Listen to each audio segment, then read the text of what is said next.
You've come so far. You've pushed, you've persevered, you've poured, and now there's a voice in your head that is saying, maybe this isn't worth it anymore. This isn't what I may be meant to do, or maybe it's time to quit. But before you let go,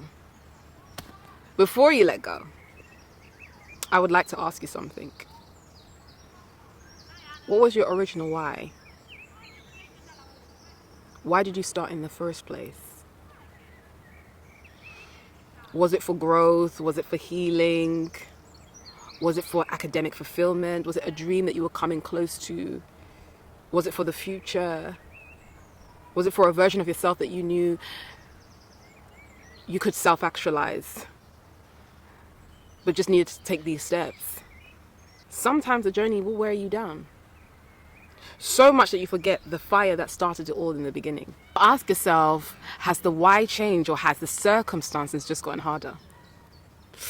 And even if they have, does that mean it's actually time to quit? Or a time to remind yourself of why you began in the first place? Here's the truth. If your why still matters to you, we're going to keep holding on to that thread for dear life until we can muster up the momentum to build a yarn. You can't just give up because it's hard. You can't just give up because it's hard. Hard doesn't mean it's wrong. Hard means it truly matters. It often means that you're doing something that really matters. Great things, lasting things require hard work. They require patience and time. And so maybe the issue actually isn't the dream in and of itself. It's the method. Do you need to give up, or do you need to change the way you're doing things?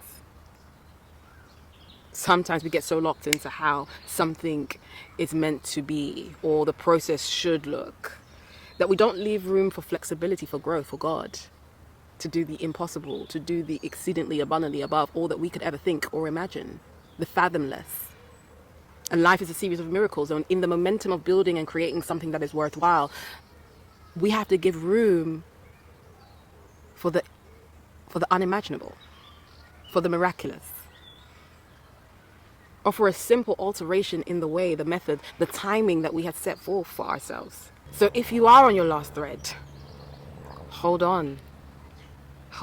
Not because you're weak, but because you're about to encounter a version of yourself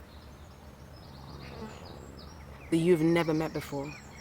You're going to come into contact with a new level of grace and self-compassion. You're not failing because it isn't going the way that you had planned. You're evolving. Plans are allowed to change. Plans are allowed to change. Dreams are allowed to even grow bigger on the path. Sometimes we just need to go back to the drawing board. Okay?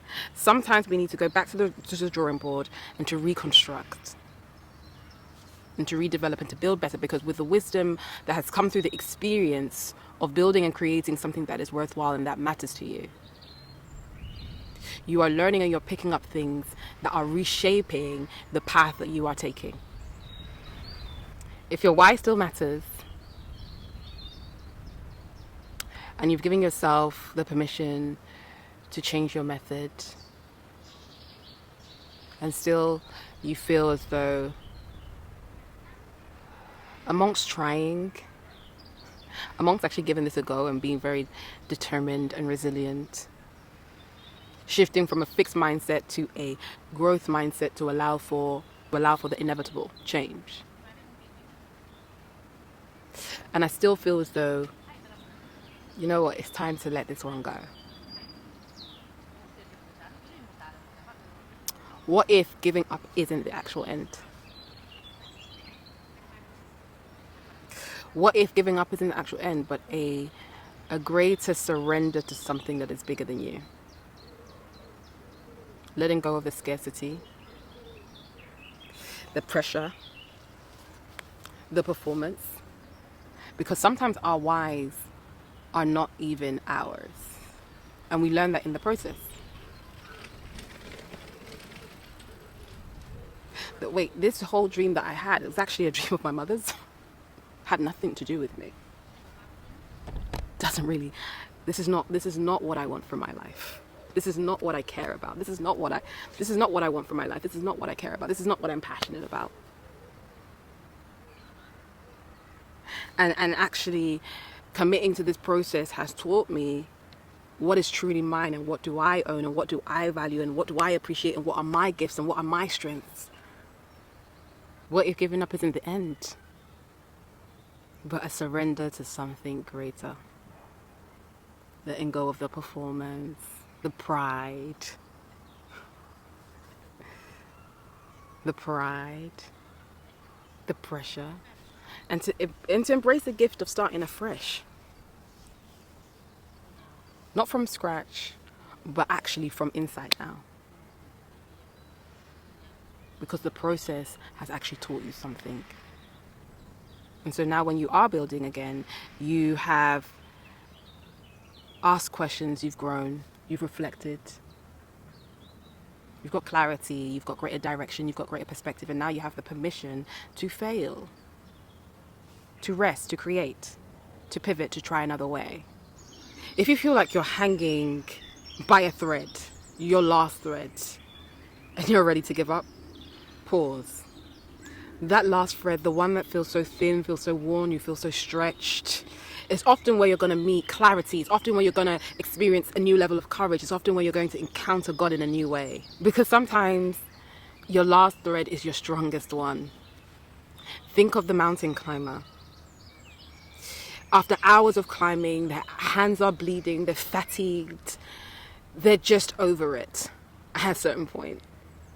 Physically over it.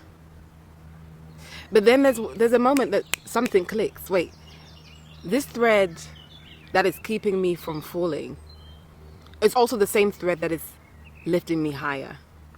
And so when you are feeling like it's time to give up, and you're contemplating, being at the end of yourself is the beginning of surrender. It strips away pride. It strips away self-reliance. It strips away all the distractions. Because now you know, I'm either going to make this work or I'm not.